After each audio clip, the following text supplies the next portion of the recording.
Hello, folks. This is my project, and in this stream, I'm gonna read Satantango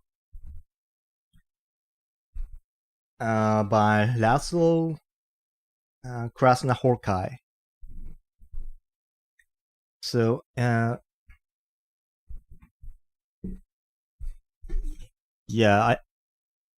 I didn't know this author until he won the Nobel Prize in Literature this year, and I got interested in his writings. But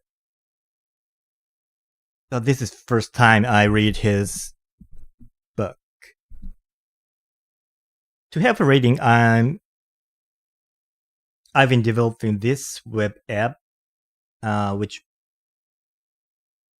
mixes several dictionaries. So, for example, I enter some word to this text box. It shows a result from an English dictionary, including definitions, part of speech, examples, and if possible, synonyms and antonyms. It also shows a translation to Japanese, and along with some related, perhaps unrelated images on the right. So, yeah, so this may be helpful for English learners. All right, let's get started. Okay, yeah. So, as I said, today I'm gonna read Satantango by Krasznahorkai. But who is Krasznahorkai? For Wikipedia, this is kind of interesting. That I didn't know this fact, but the native form of his personal name is Krasznahorkai László, which is where his family name comes first, which is very familiar with me, like Japanese and East Asian people. But I didn't know that Hungarians use this format. Anyways, László Krasznahorkai is a Hungarian writer, a novelist, and screenwriter.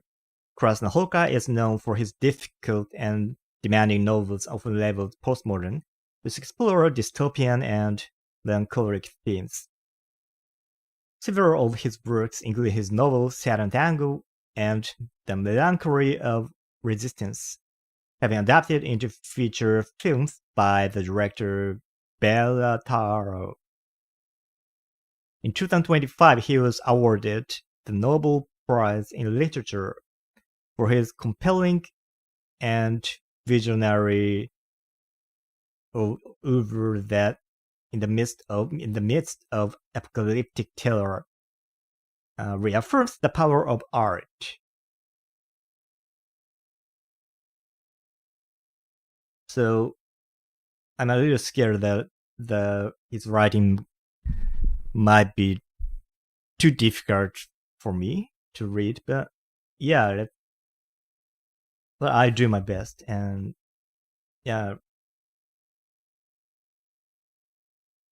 forgive me that my pronunciation may not be accurate, but I try to keep the flow and continue to read as smooth as possible. So I have a paper copy of his book Satantango. But first of all, I wondered what this title means. It seems that this is not an English word, but he coined this term as a mixture of Saturn, which is known for a devil, and tango, which is a type of dance, I think.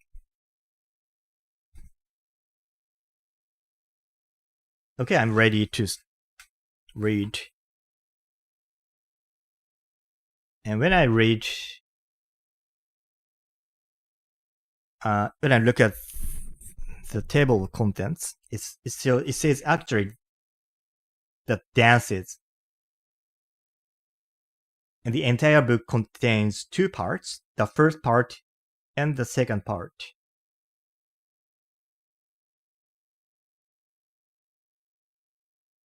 And this page actually is already, what can I say? It's uncanny.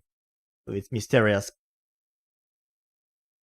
Because the first part is natural. It starts with section or chapter 1 through chapter 6. But the second part starts with chapter 6.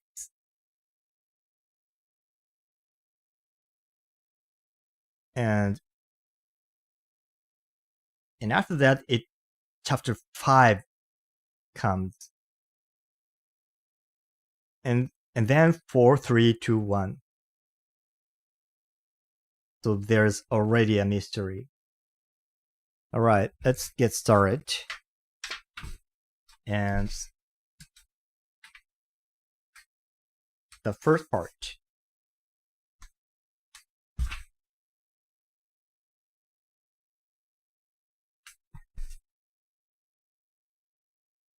And before first part, there is a sentence saying, in that case, I'll miss the thing by waiting for it. /FK. I have no idea what this means. The first part.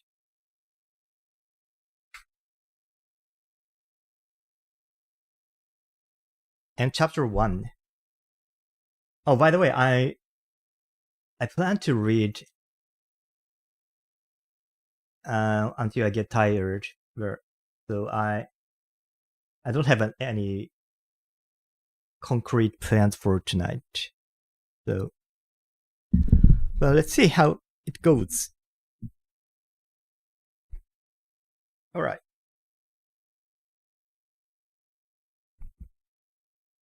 And let me know if you have any trouble watching my stream or hearing my voice and so on.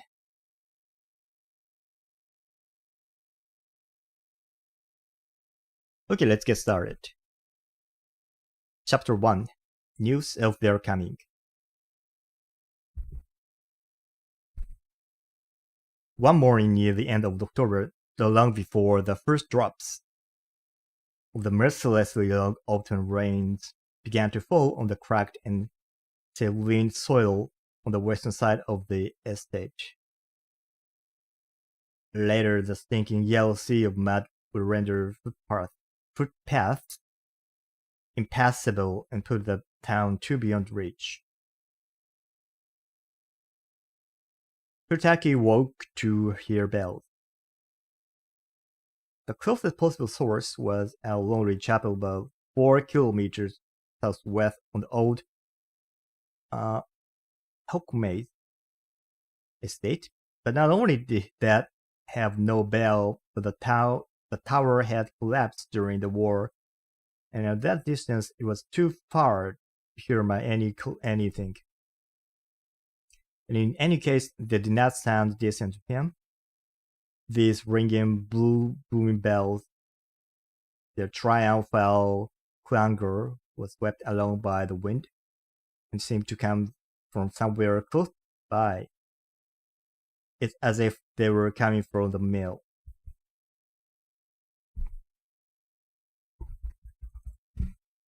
He propped himself on his elbows on the pillow so as to look out of the mouthful-sized kitchen window that was partly misted up, and directed his gaze to the faint blue down sky, but the field was still and silent, with only the now ever fainter bell sound, and the only light to be seen was the one glimmering in the doctor's window whose house was set well apart from the others on the far side. And that was only because its occupant had for years been unable to sleep in the dark. Fujaki held his breath because he wanted to know where the noise came from. He couldn't afford to lose a single stray note of the rapidly fading clangor. However remote, you must be asleep, Futaki. Despite his lameness, he was well known for his light tread, and he hobbled across the ice-cold stone floor of the kitchen, soundless as a cat, opened the windows and leaned out. Is no one awake? Can people hear it? Is there nobody else around?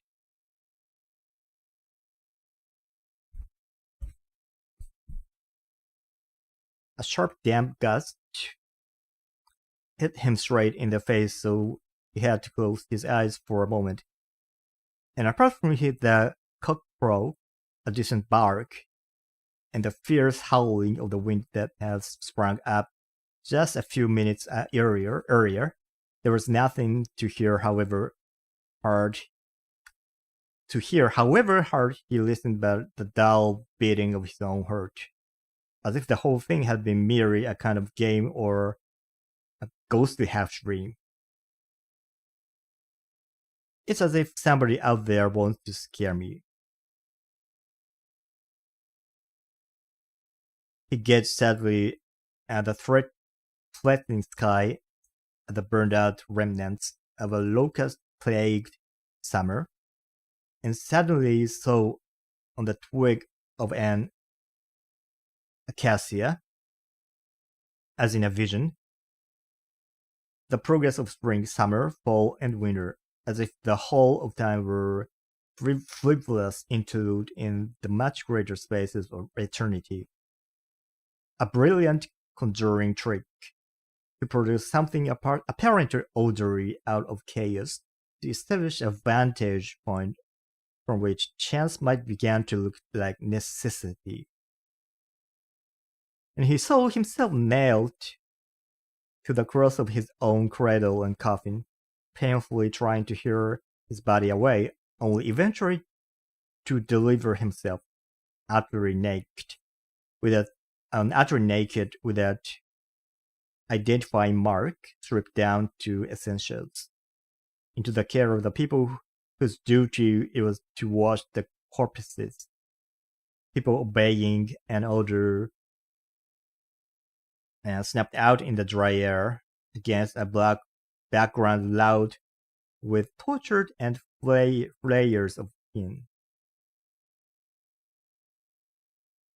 Where he is obliged to regard the human condition without a trace of pity, without a single possibility of any way back to life, because by then he would know for certain that all his life had been playing with cheaters who had marked the cards and who would, in the end, strip him having his last means of defense, of that hope of someday finding his way back home.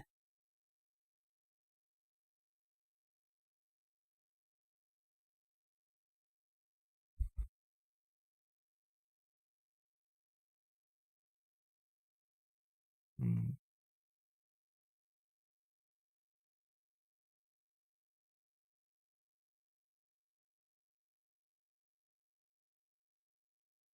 Mm.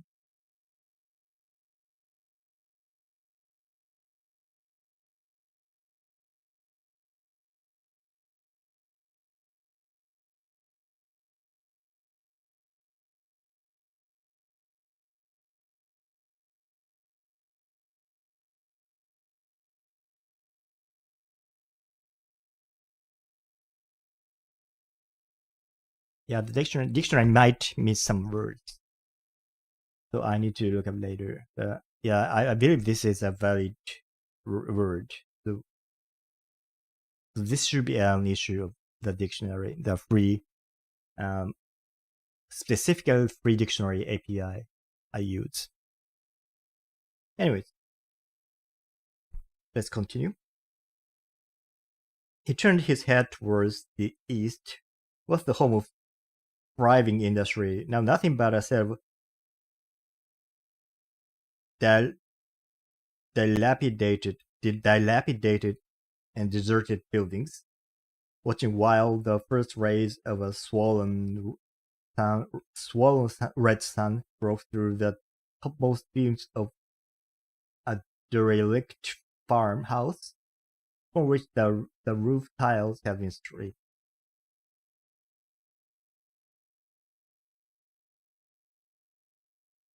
I've heard this word, but I don't remember. Yeah, it's caused damage or something. Yeah, dilapidate. Yeah.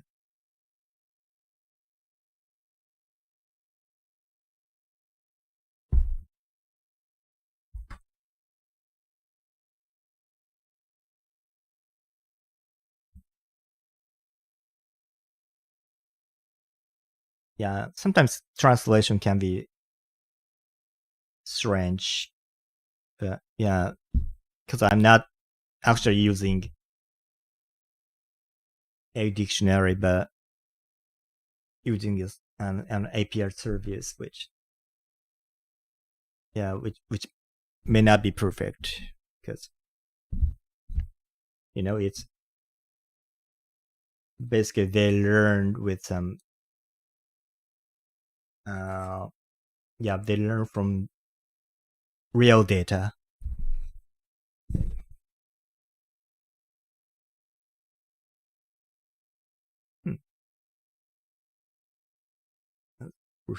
Great. I really should come to a decision. I can't stay here any longer. He snapped back under the warm duvet again and rested his head on his arm, but could not close his eyes. At first, having the ghostly bells that had frightened him, but now it was the threatening silence that followed. Anything might happen now, he felt.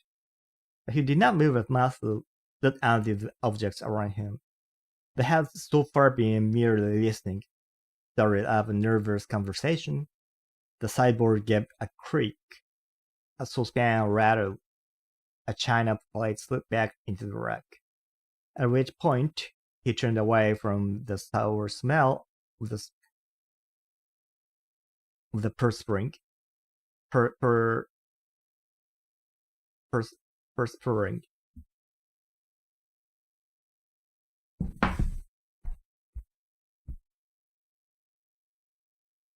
Perspiring.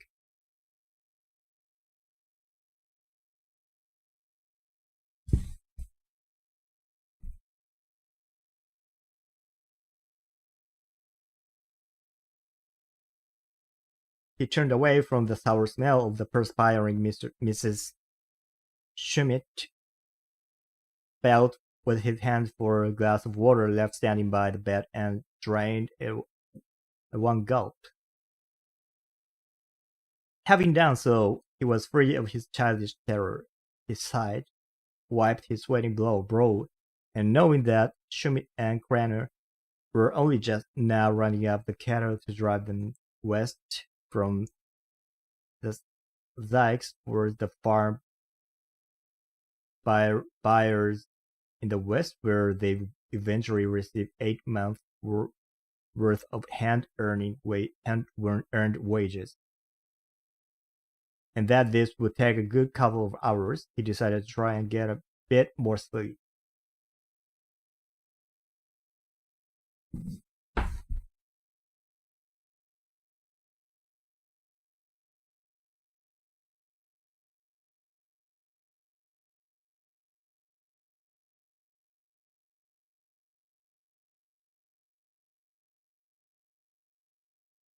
He closed his eyes, turned on his side, put his arm around the woman, and had almost succeeded in nodding off when he heard the bells again. For God's sake, he pushed aside the duvet. But the moment his naked, calloused feet touched the stone floor the bell suddenly stopped, as if someone had given a signal. She sat hunched on the edge of the bed, his hands clasped in his lap till the empty glass caught his attention. His throat was dry. His right leg was suffering shooting pains, and now he didn't dare to either get up or go back under the covers. I am leaving by tomorrow at the very latest. He surveyed the vaguely functioning articles in the bare kitchen. From the cooking range filthy with burned fat and leftover scrap to basket with a handle under the bed. The rickety table, the dusty icons hanging on the wall, and the saucepans. I finally resting on the tiny window and the bare branches of the acacia bending across the hellish house with its dented roof and teetering chimney, the smoke billowing from it, and said, I'll take what's mine and go tonight.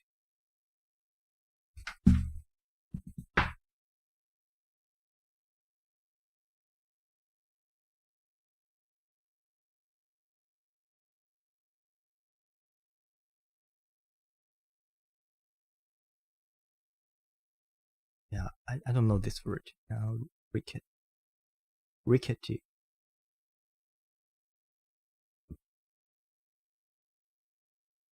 Okay.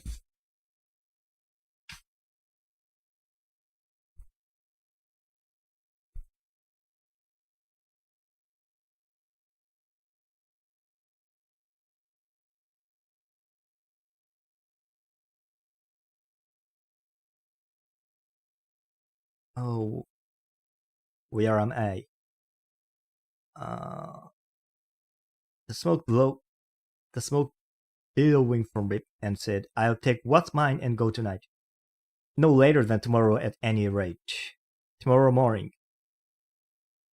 Dear God, Mrs. Schmidt cried, waking suddenly and stared about her in the dusk. Terrified, her chest had heaving. But when he saw that evening, but when she saw that everything looked back at her with a familiar expression, she gave a relieved sigh and slumped back on the pillow. What's the matter? Bad dreams? Putaki asked her.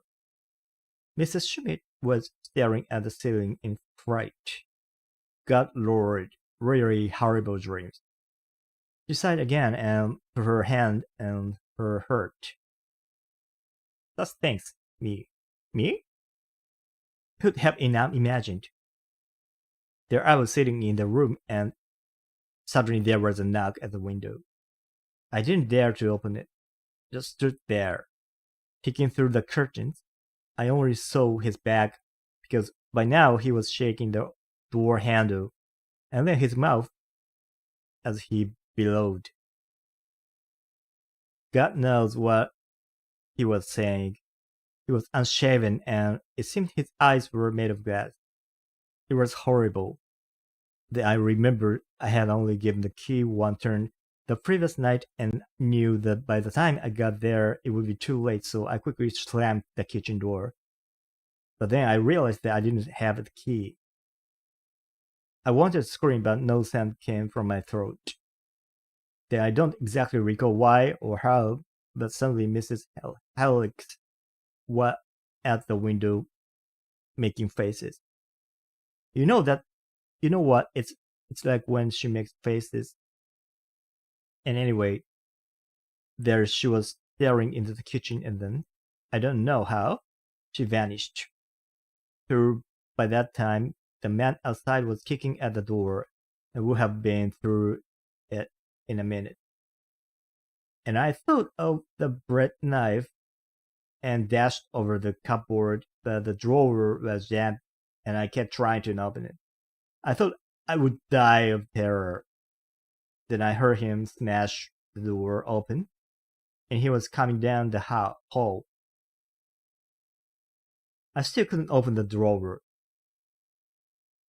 Suddenly he was there at the kitchen door just as I finally succeeded in opening the drawer to grab the knife, and he was getting closer, waving his arm about. But I don't know. Suddenly he was lying on the floor in the corner by the window, and yes, he had a lot of red and blue saucepans with him that started flying about the kitchen. And I felt the floor move under me and just imagine the whole kitchen set off like a car, and I can't remember anything of that. She ended and laughed in relief. We're a fine pair. Futaki shook his head. I walked to. What do you think? To someone ringing bells. What? The woman stared at him in astonishment.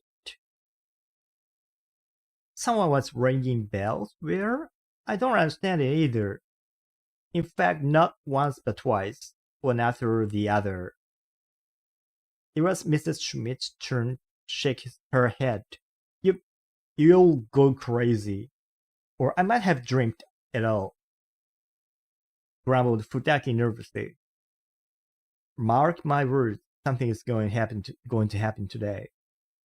The woman turned to him angrily. You're always saying that. Just shut up, can't you? Suddenly they heard the gate creaking open at the back and stared at each other in fright. It must be him, whispered Mrs. Schmidt. I can feel it. Futaki sat up in shock. But that's impossible. How could he have got back so soon? How should I know? Go now. He leaped out of bed, grabbed his clothes, stuck them under his arm, shut the door behind him, and dressed. My stick! I left my stick out there. The Schmidts hadn't used the rooms since spring. Green mildew covered the cracked and peeling walls, but the clothes in the cupboard was regularly cleaned, were also mildewed.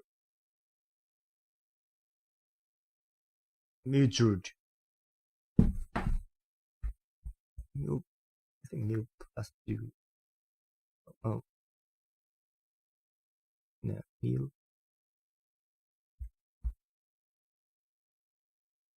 Mildew. Oh.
Okay. Yeah, I'll continue from the start of the sentence. Yeah, because each sentence is very lengthy. Green mildew covered the cracked and peeling walls, but the clothes in the cupboard, a cupboard that was regularly cleaned, were also mildewed, as were the towels and the beddings. And a couple of weeks was all it took for the cutlery stepped in the drawer for special occasions to develop a coating of rust. And what with the legs of the big lace-covered table having worked loose, the curtains having yelled, and the light bulb having gone out, they decided one day to move into the kitchen and stay there. And since there was nothing they could do to stop it happening anyway, they left the room to be colonized by spiders and mice. He leaned against the door jamb and wondered how he might get out without being seen. The situation seemed pretty hopeless because he would have to pass through the kitchen, and he felt too decrepit to clamber through the window, where he would, in any case, be observed by Mrs. Cranner or Mrs. Hellig, who spent half their lives peeking through their curtains to keep an eye on affairs outside. Besides which, his stick, if Schmidt should discover it, would immediately betray the fact that he was hiding somewhere in the house. And if that happened, he might not receive his share at all, since he knew Schmidt did not consider such a thing a joking matter. That he would promptly be run off the estate to which he had rushed 7 years before the response to knew of its success.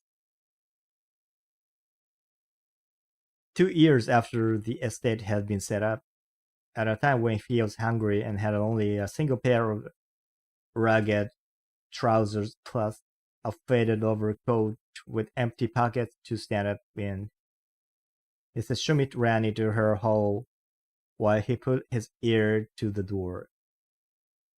No complaining, sweetheart. He heard Schmidt's hoarse voice.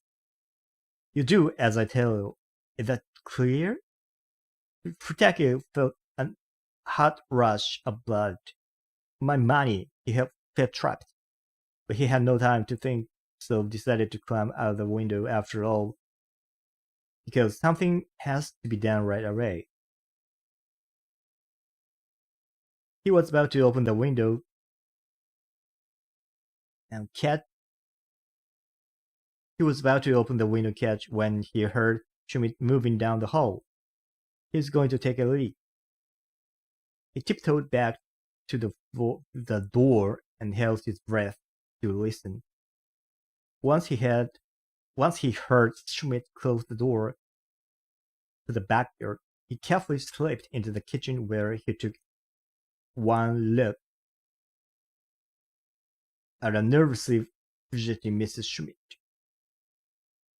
Silently hurried to the front door, stepped out, and once he was sure his neighbor was back inside, gave the door a good clatter as if he were just arriving.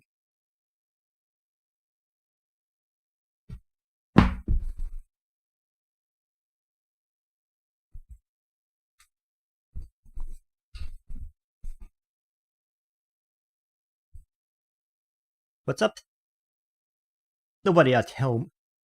Hey, Schmidt. He shouted as loud as he could then, so as not to leave him any time to escape. Immediately opened the door and blocked Schmidt's way out of the kitchen. Well, he asked, in a mocking voice. Where are we going to such a hurry, pal? Schmidt was utterly at a loss for words. No, well, I'll tell you, buddy. Don't you worry, pal.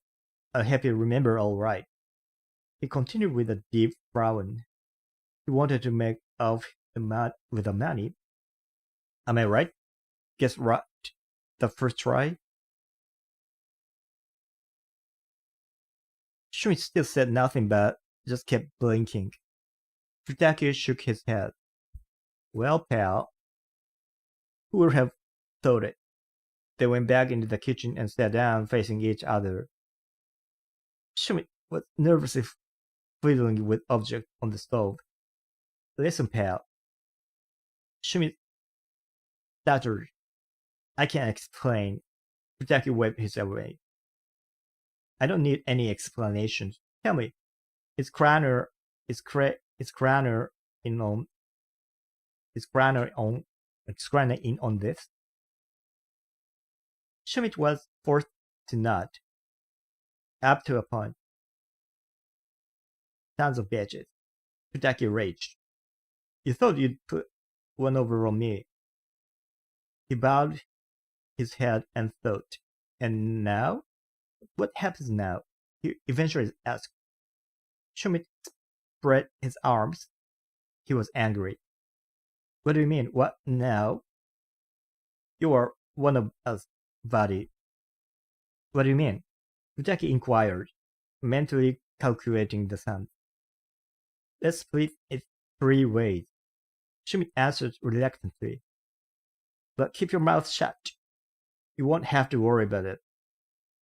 Mr. Schmidt was standing by the range and gave a despairing sigh. Have you lost your minds? Do you think you can get away with this? Schmidt acted as though he hadn't heard her. He fixed his eye on Futaki. There, you can't say we haven't cleared it up. But there's something else I want to say to you about it. You can't rat me out now. We've made a deal, haven't we? Yes, of course, there's no doubt about that. Not for a second. Schmidt continued, his voice rising to a plaintive whine. All I ask is, I want you to lend me your share for a short time. Just for a year. While we settle down somewhere. And what other part of your anatomy do you want me to attack? Futaki snapped back at him.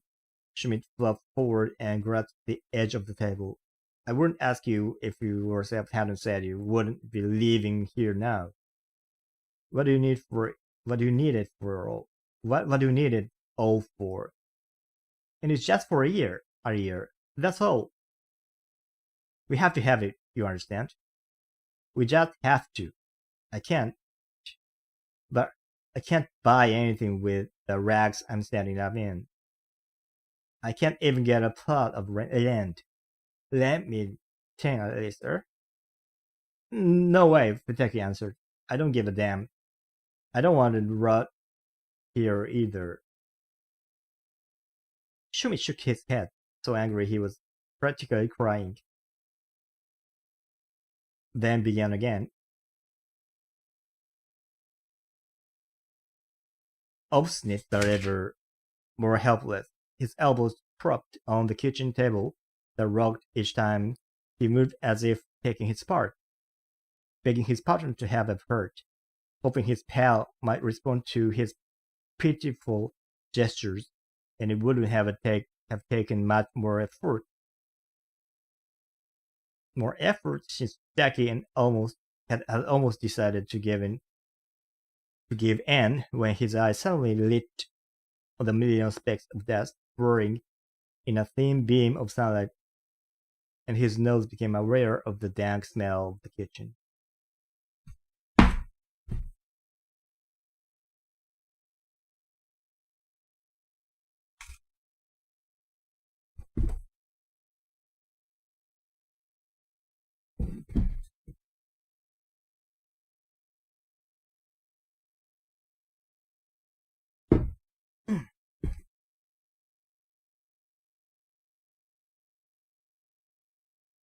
Suddenly there was a sour taste on his tongue, and he thought it was death. Ever since the works had been split up, since people have been in as much of a rush to get away as they had been to come here, and since he, along with a few families and the doctor, and the headmaster, who, like him, had nowhere else to go, had found himself unable to move. It had been the same. Day after day, tasting the same narrow range of food, knowing that death meant getting used to. First the soup, then to the meat dishes, then finally to go on to consuming every wall, chewing long, laborious mouthfuls before swallowing, slowly sipping at the wine rarely enough that in front of him, or the water.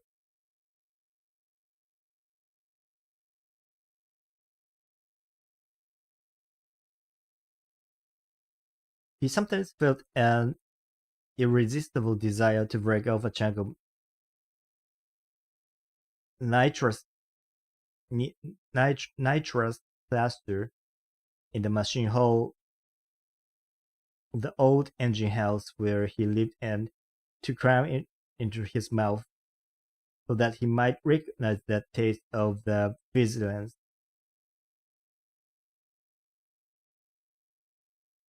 The taste of the vigilance sign among the disturbing riot of normally ordered flavors.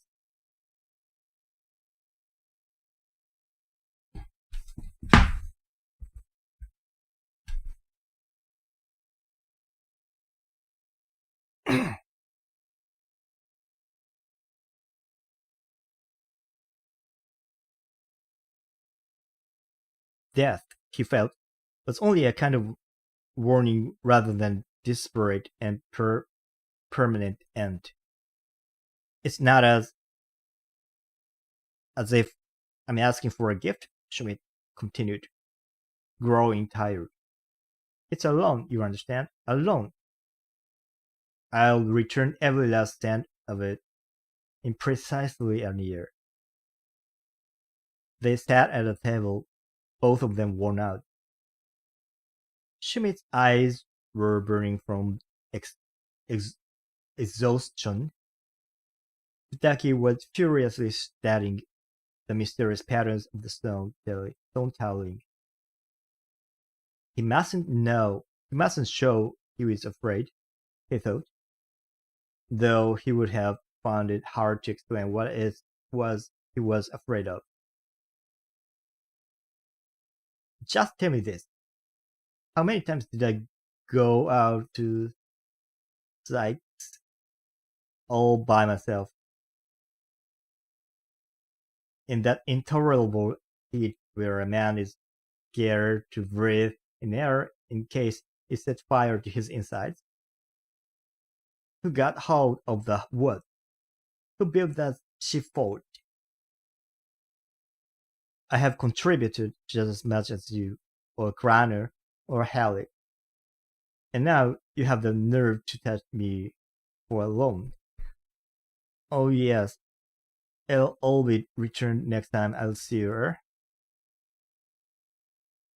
In other words, Schmidt replied, affronted, you don't trust me. Damn right. Tutakis snapped back. You and Craner meet up before dawn, planning to make up with all the money and you expect me to trust you? Do you take me for an idiot? They sat silently together. The woman was clattering dishes by the stove. Schmidt looked defeated. Futaki's hands trembled as he rolled a cigarette and got up from the table, leaned over the window, leaned on his stick with his left hand and watched rain billowing over the rooftops. The trees were leaning with the wind, their bare branches describing threatening arcs in the air. He thought of their roots, the life-giving sap of the soft earth, and of the silence, of the unspoken feeling of completion he so dreaded. In that case, tell me, he asked in a hesitant manner, Why did you come back this once? Why? Why? Schmidt grumbled.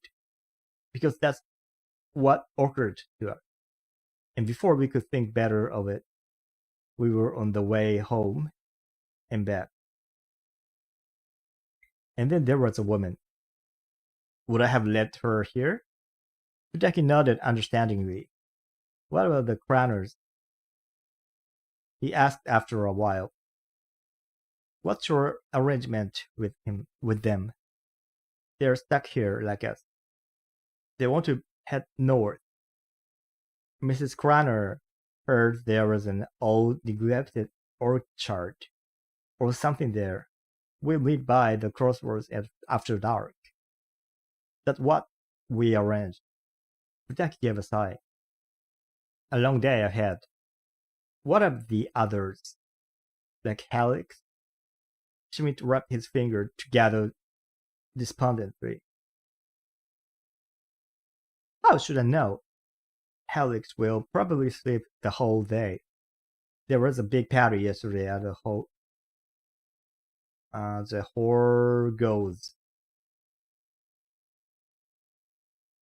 At the Horgoses. His Highness, the manager, can go to hell on the first bus. If there's any trouble on his account, I'll drown the son of a bitch in the next ditch. So relax, pal, relax. They decided to wait in the kitchen till night fell. Jackie drew up a chair by the window so he could keep an eye on the houses opposite while Schmidt was overcome by sleep.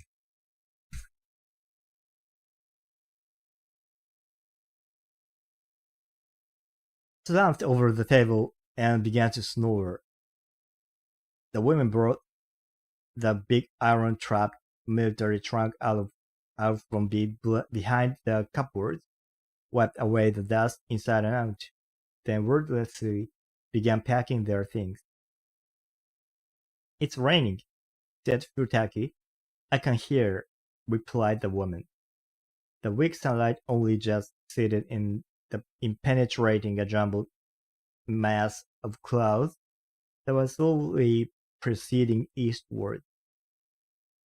The light in the kitchen dimmed as if it were dusk, and it was hard to know whether the gently vibrating patches on the wall were merely shadows or symptoms of the despair underlying their faintly hopeful thoughts.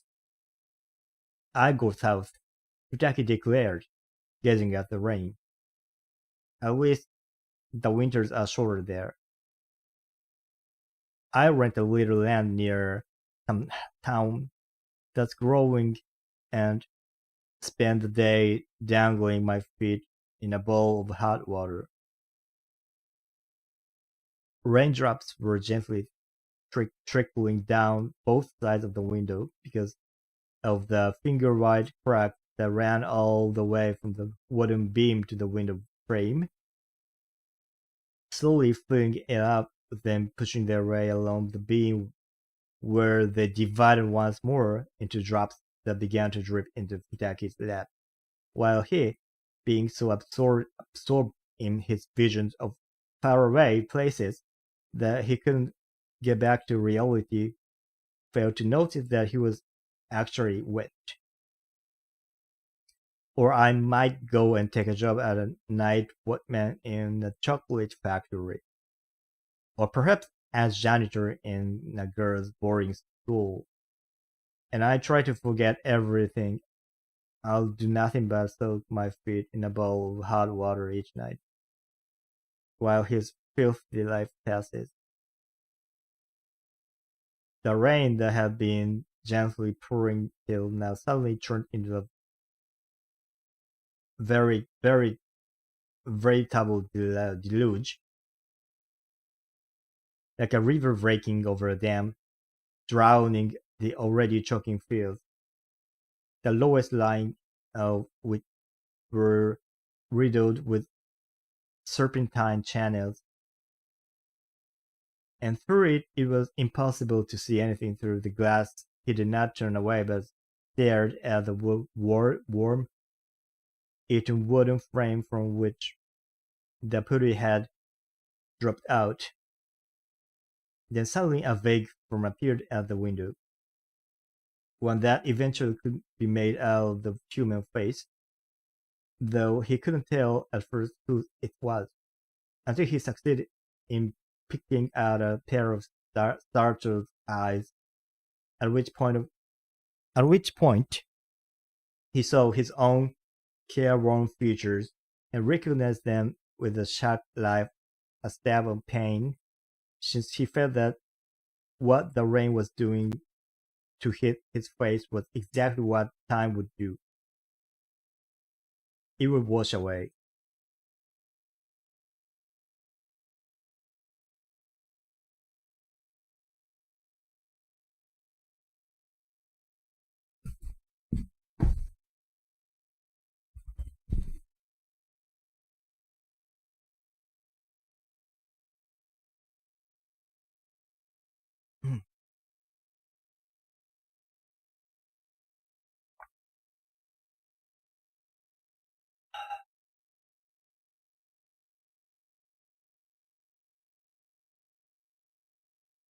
Yeah, it's tough. yeah, yeah, yeah. Let me drink some water.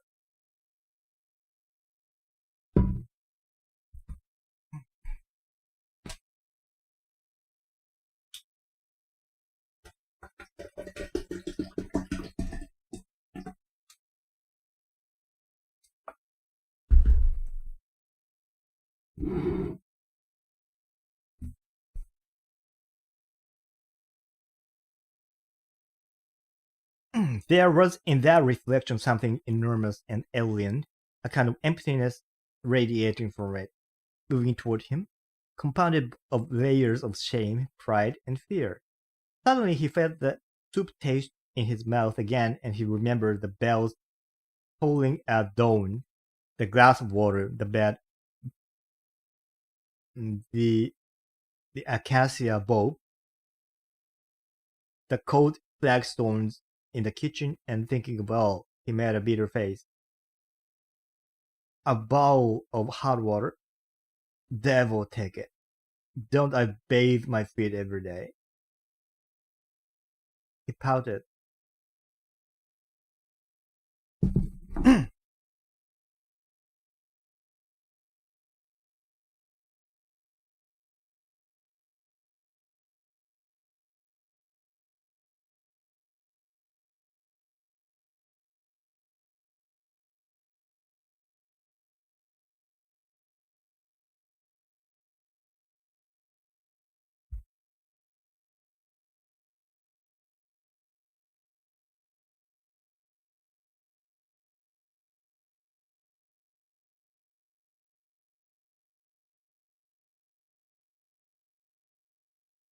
Oh boy.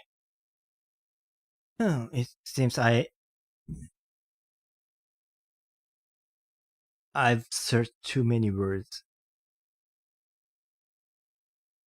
Oh, it worked. Okay.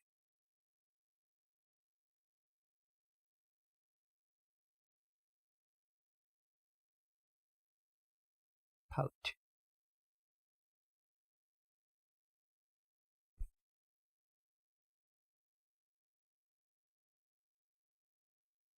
Mm.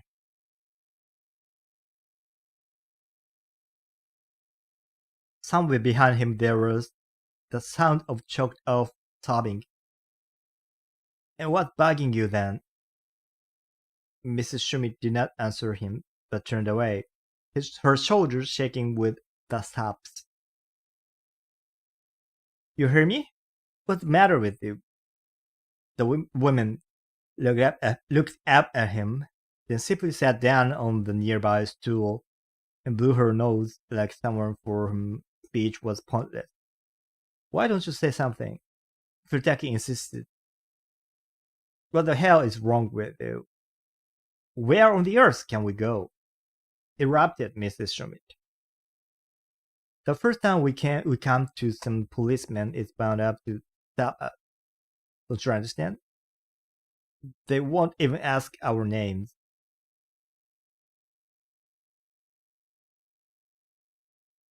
What are you blathering about? Jackie angrily retorted. We'll be loaded with money, and as for you, that's exactly what I mean. The woman interrupted him. The money. You at least might have some sense to go away with this rotten old trunk like a band of beggars.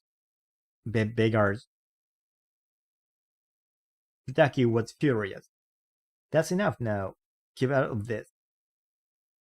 It has nothing to do with you. Your job is shut up. Mrs. Schmidt would not let it rest. What? She snapped. What's my job? Forget it. Futaki answered quietly. Keep it down or you'll wake him up. Time was passing very slowly, and luckily for them, the alarm clock had long ago stopped working, so there wasn't even the sound of ticking up to remind them of time. Nevertheless, the woman gazed at the still hands as she gave the paprika stew on the occasional stir, while two men sat wearily by the steaming plates in front of them,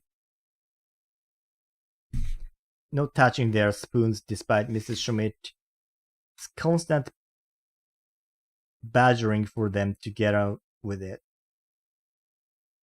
What are you waiting for? Do you want to eat at night? Talk to the bone in the mud?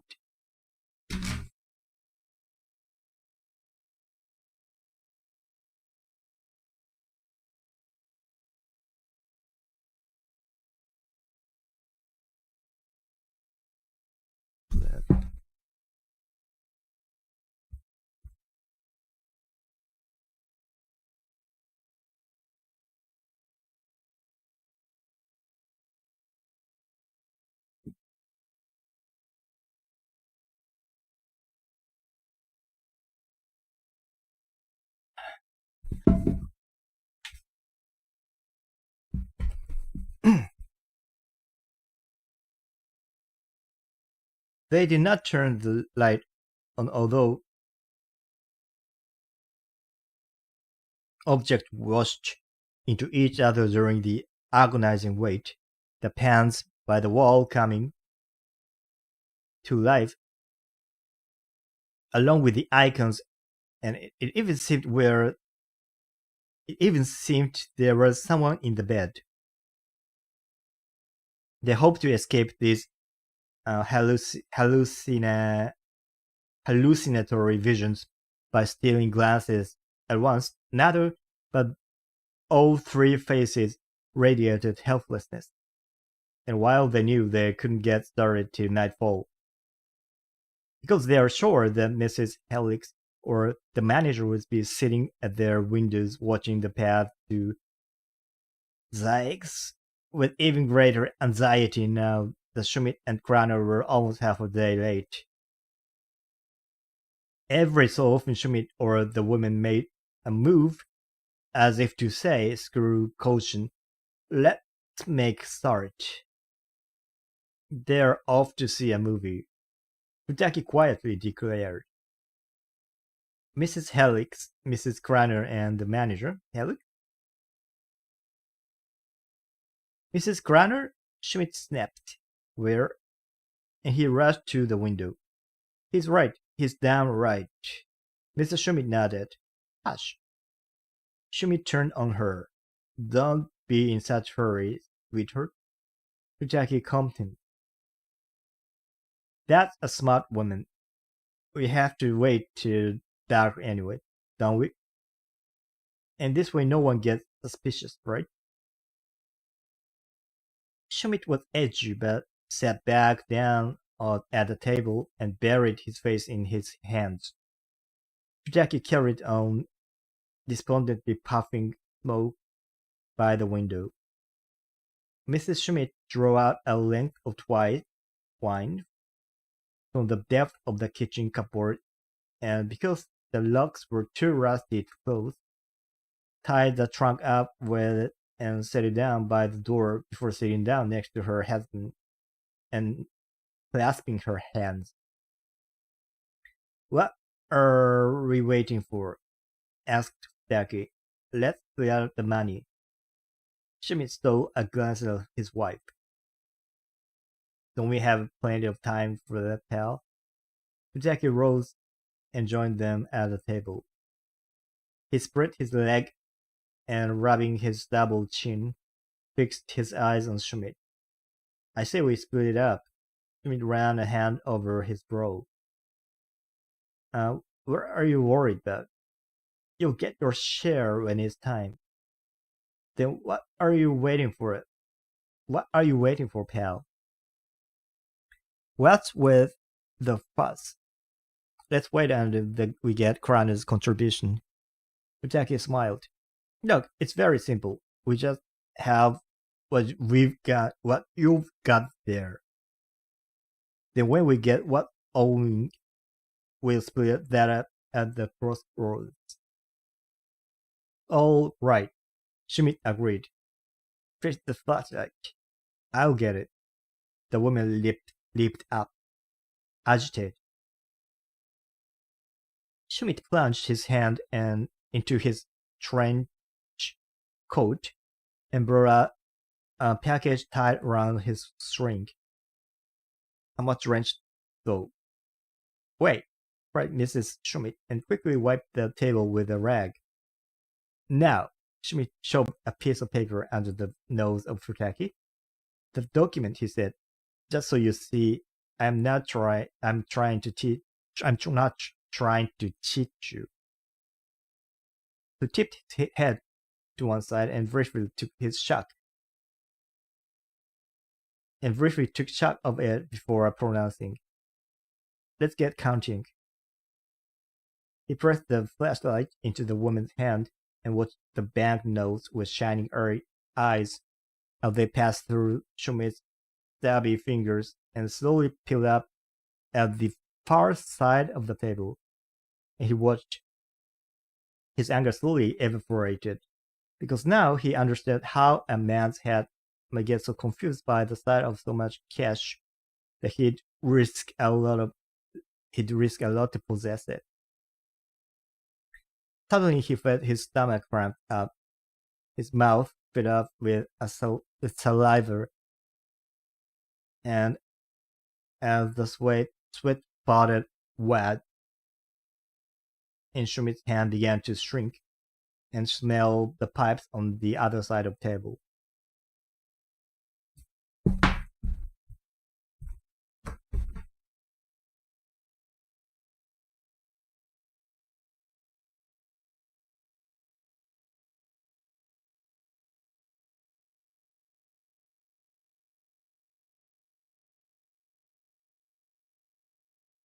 The flickering, unsteady light in Mrs. Schmidt's hands seemed to be shining in his eyes, as if she were deliberately doing it to blind him, and he felt dizzy and weak, recovering only when Schmidt's cracked voice announced, "That's the precise amount." But just as he was reaching forward to take his half share, somebody right by the window shouted, "Are you in, Mrs. Schmidt, darling?" Schmidt snatched the flashlight from his wife's hand and snapped it half, pointing at the table, whispering, "Quick, hide it." Mrs. Schmidt, lightning fast, swept it all together and stuffed the bills between her breasts, mouthing almost silently,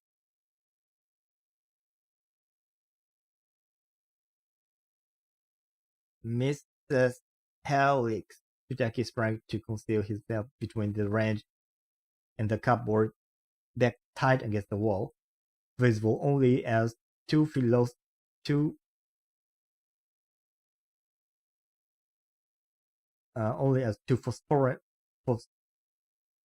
phosphorescent points, as if he were a cat.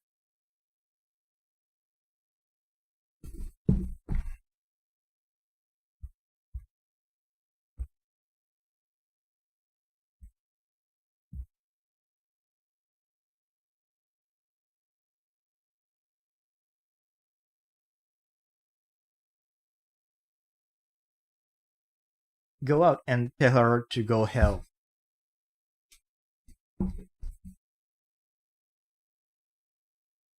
Schmidt whispered, escorting her as far as the door, where she froze for an instant before giving a sigh and stepping out into the hall, clearing her throat as she did so. All right, I'm going. We'll be fine providing she didn't see the light. Schmidt whispered to Futaki, though he himself did not really believe that, and having hidden himself behind the door was so nervous he had a hard time standing still. If she dares take a step in, I'll throttle her. He thought in desperation and swallowed hard. He sensed a vein throbbing wildly in his throat. His head was going to explode. He tried to orient himself in the darkness. But when he noticed that Futaki had suddenly stepped away from the wall, looking for his stick and making a huge commotion, he sat down at the table as if he had seen a ghost. What the hell are you doing? He hissed, very audibly, and wildly he began to gesticulate for Futaki to be quiet. But Futaki hardly even glanced at him. He lit up a cigarette, lifted a burning match, and gestured to Schmidt to forget about the whole thing. He should take a seat as well. Put out, you bastard, he said in rage from behind the door, but he didn't move, because he knew that the smallest sound would instantly betray them. Futaki, however, calmly sat down, blowing out the smoke and pondering. What nonsense this whole thing is, he thought to himself sorrowfully. To get involved with something like this at my age. He closed his eyes, and he saw in his mind's eye the deserted road within himself, run to seed and dead trying to make his way toward the city. Then he saw the estate growing ever more distant, slowly swallowed up by the horizon. And then he realized that he had lost the money even before he even had a chance to get a hold of it. But what he had long suspected was now proven true. Not only that he was incapable of leaving this place, but he no longer even wanted to, because here, at least he could withdraw into the shadows of his customary surroundings. Whereas out there, beyond the estate, who knew that awaited him?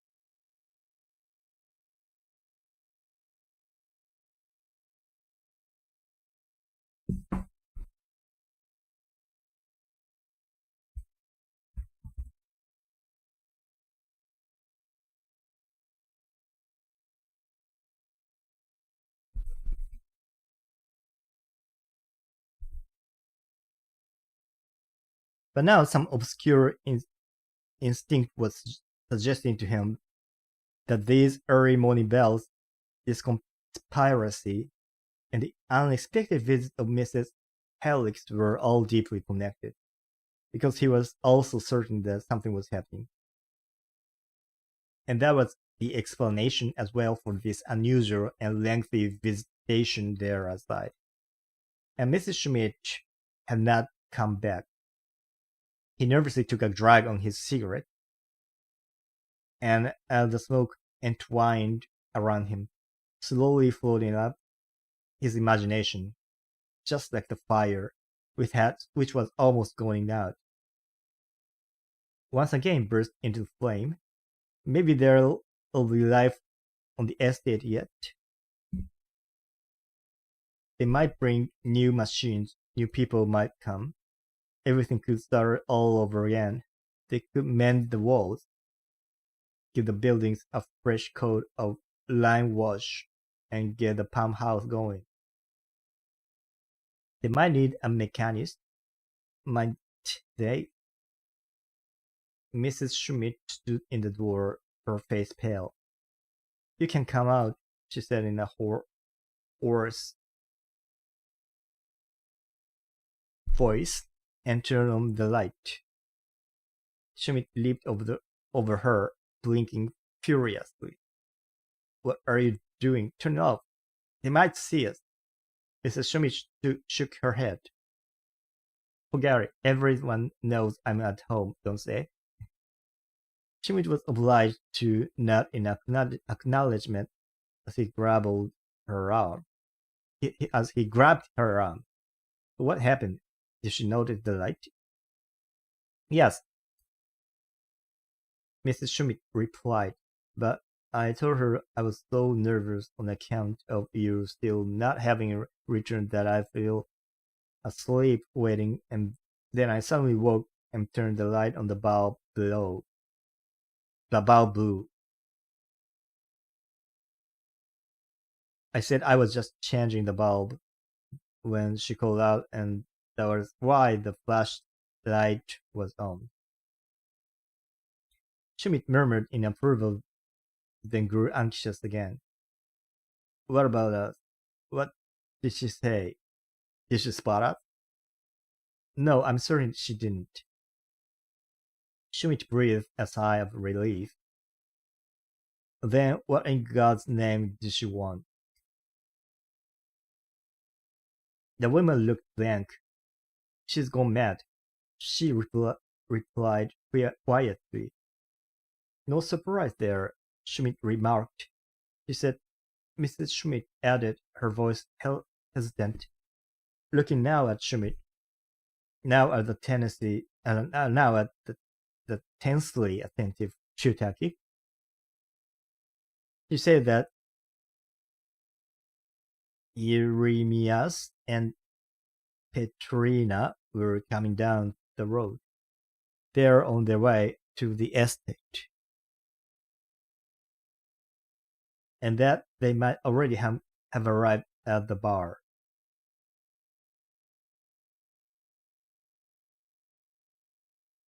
For a minute or so neither Chutaki nor Schmidt was capable of saying anything. Apparently, the driver of the long-distance bus, he saw them in town. The woman broke the silence and bit her lip. And that they set out for the estate in the filthy weather, worse than Judgment Day. The driver saw them as he turned off her alley.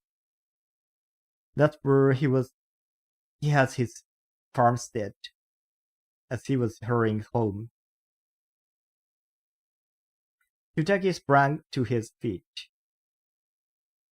"Jeremias and Petrina?" Schmidt gave a laugh. "That woman, Mrs. Helix, really has gone mad this time. She's been at her Bible too much. It's gone to her head." Mrs. Schmidt stood still. Then she spread out her helpless arms and ran over the range and flung herself on the stool, propping her head on her hand.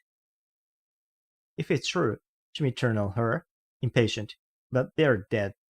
"If it turns out to be true," Chutaki repeated quietly as if completing Mrs. Schmidt's line of thought, "then the Horgos kid was simply lying." Mrs. Schmidt suddenly raised her head to look at Chutaki, and we had only his word for it. She said, "That's right." Chutaki nodded and lit another cigarette, his hand trembling. And do you remember? I said, back then there was something not quite right about the story.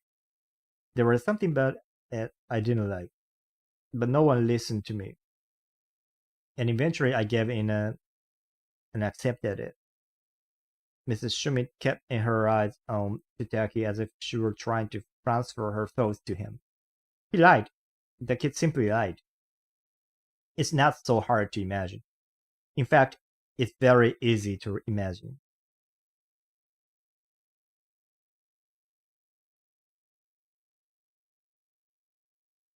Hmm. Schmidt stared nervously, now at him, now at his wife. It's not Mrs. Halleck who's gone mad. It's you, too. Neither Futaki or Mrs. Schmidt ventured an answer, but looked at each other. Have you lost your mind? Schmidt burst out and took a step towards Futaki. You, you old cripple. But Futaki shook his head. No, my friend, no. Though you're right. Mrs. Halleck hadn't gone mad. He told Schmidt, then turned to the woman, announcing, I'm sure it's true. I'm going down to the bar. Schmidt closed his eyes and tried to govern his temper. 18 months. 18 months they have been dead. Everyone knows that. People don't joke about such things. Don't fall over it. Don't fall for it. It's just a trap. You understand? A trap. But Futaki hadn't been hurting. He was already buttoning his coat. It'll be all right, you'll see, he declared, and you could tell by the firmness of his voice that his mind was made up. Eremias, he added, smiling, and he put his hand on Schmidt's shoulder, is a great musician. Could turn a pile of cow shit into a mansion if he wanted to. Schmidt lost his head entirely. He grabbed hold of Futaki's coat and yanked him closer. You're the one who's a pile of cow's shit, buddy. He grimaced. And that's all you'll ever be. Let me tell you, a pile of shit. You think I'm going to let a pea brain like you drew me down? No, pal, no. You're not going to get in my way. Futaki calmlessly returned his gaze. I've no intention of getting in your way, pal. Yes? And what will become of the money? Futaki bowed his head. You can split it up. You can split it. You can split it with Craner. You can pretend that nothing happened. Schmidt sprang to the door and barred their way. Idiot! He screamed. You're idiots! Go fuck yourself, the pair of you. But as for my money, he raised his finger. You will deposit that on the table. He looked menacingly at the woman. You hear me? You lousy. You'll leave the money right there, right here. Understand? Mrs. Schmidt made no move. A particular unaccustomed light flashed in her eyes. She slowly rose and moved towards Schmidt. Every muscle of her face was tense. Her lips had grown extraordinarily narrow, and Schmidt found himself the object of such intense contempt and mockery that he was forced to step back and gaze at the woman in astonishment.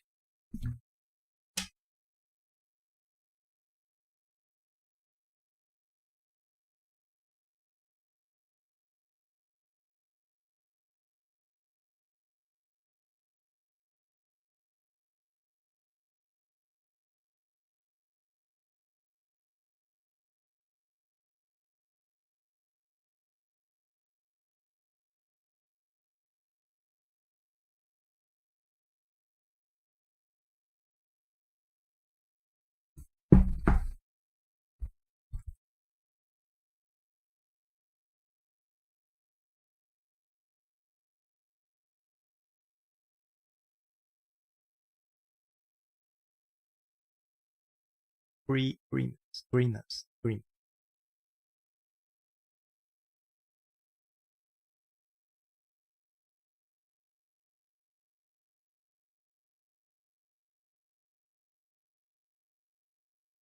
Don't you go screaming at me, you moron, said Mrs. Schmidt quietly. I'm going out. You can do what you like. Futaki was picking his nose. Look, pal, he added, his voice also quiet. If they're really here, you won't be able to escape Eremias anyway.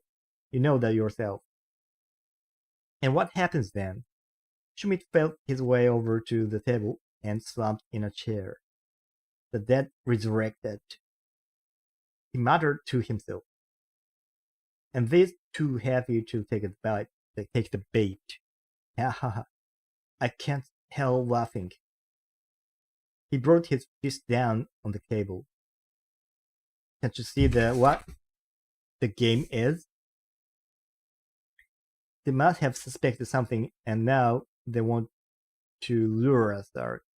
Futaki, old man, at least you should give a drop of sense in you.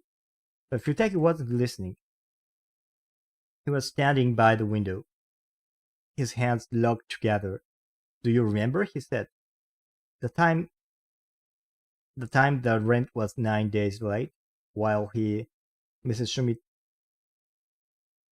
brusquely cut him off. He always got us out of mess. Filthy traitors.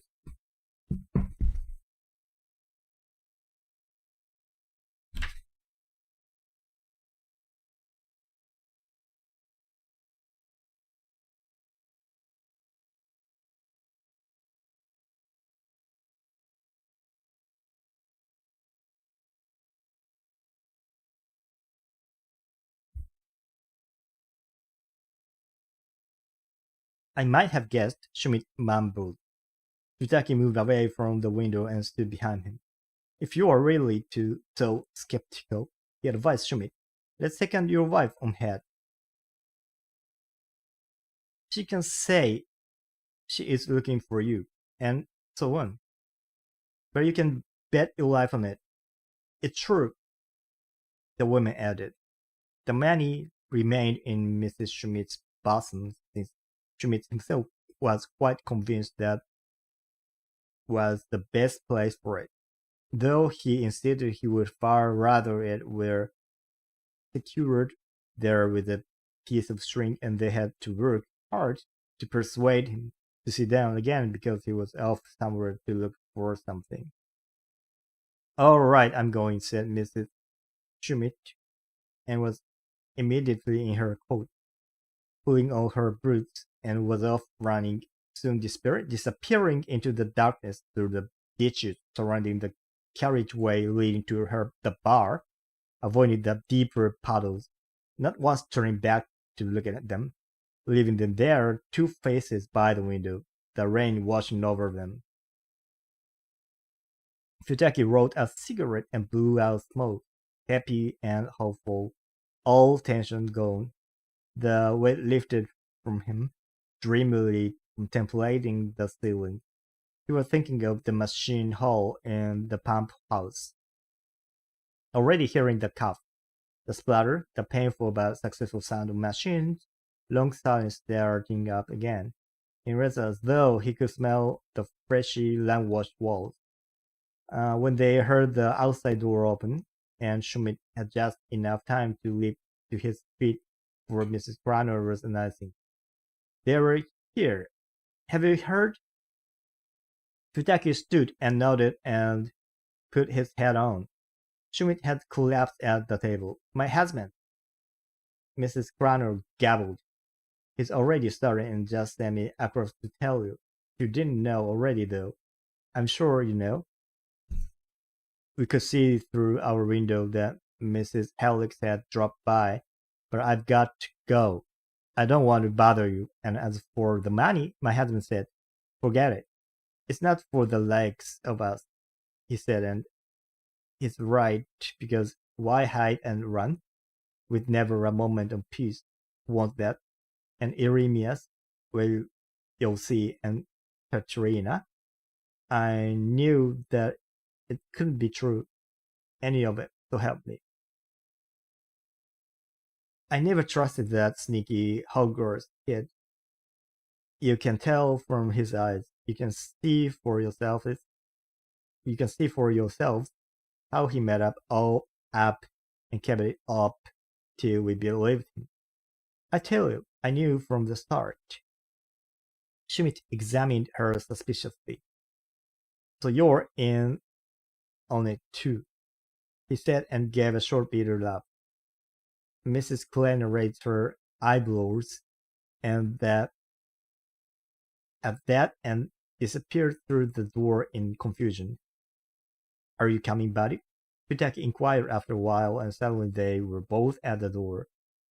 Schmidt led with Pitaki hobbling behind with his stick, the wind snapping at the edges of his coat as he had on his hat to prevent it flying away into the mud and tapped his wide way in the darkness, while the train poured pitilessly down, washing away the Schmidt curses and his own words of encouragement that eventually resolved into a repeated phrase. Don't go regretting anything, old man. You'll see. It'll be cashy for us. Pure gold. A real golden age.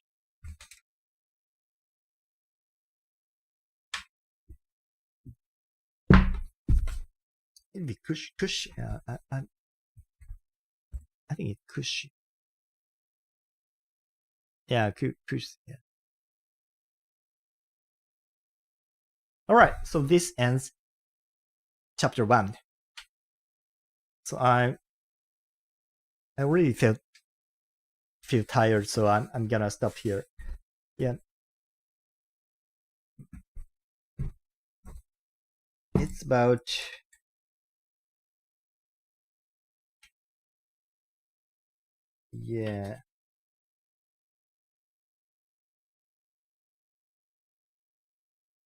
it's about 19 pages. And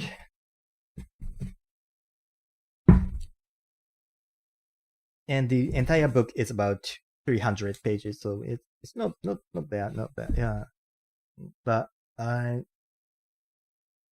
don't fully understand the story. There are several characters with names, but I'm not familiar with their names, so I'm a bit in confusion. But anyways, my goal is not to completely understand the story, but to speak and get used to reading aloud. So, and plus, I want to learn some English terms and vocabulary. So if I have enough energy, I'll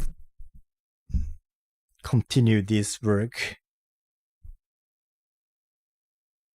Anyways, we finished chapter 1 of part 1.